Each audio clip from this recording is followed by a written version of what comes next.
Samkoch hududida mana shu domimizdan bitta 3 xonalik birinchi qavatli uyimiz sotuvga chiqyapti. Tayyor remont bilan tuzatishga davom eting. Katta ko'chadan bir 50 metr ichkarida bo'lyapti. Tinch Ispaniya rayoncha. Samkoch hududidan bitta 3 xonalik kompaktli uyimiz sotuvga chiqyapti. Assalomu alaykum, hurmatli mijozlar va hurmatli kuzatuvchilar boruvchilar. Asosiy kirish qismimiz chiroyli sifatli ish qo'yilgan, prixoji mebel bo'lyapti. Uyimiz atachento bo'lgan. Umumiy kvadraturasi 70 kvadrat, birinchi qavatda 3 xonalik studiyniy bo'lyapti. Uzun koridorimiz bo'lyapti. Bu tomondan ko'rsatib o'taman. Mana bu yerda общий санузел, kattagina keng kiruvchi mashinalari qo'ygan.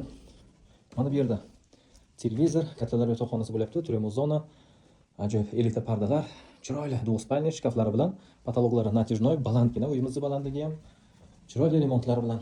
Mana bu yerda bolalar uchun yotoqxona qilingan. Bu yerda esa mehmonxonamiz bilan oshxonamiz, ya'ni studiyniy variant bo'lyapti. Mana bu yerda oshxona qismimiz, xolodilnik, barcha mebel texnikalar qilingan. Bu tomonimizda esa chiroyli mexli mebellar qo'yilgan. Samarqand shahar Samkoch hududida kompaktni 3 xonalik uyimiz sotuvga chiqyapti. Birinchi qavatda 70 kvadrat, narxini 85 ming atrofida deyaptilar. Bundan savdosi bor. Kimga agar qiziq bo'lsa, pastda raqamni qoldiraman. Bemalol telefon qilib aloqa chiqinglar. Bunaqa kvartiralarni olib ijaraga bersangiz, zo'r daromad topishingiz mumkin. E'tibor uchun rahmat. Xayr, salomat bo'linglar.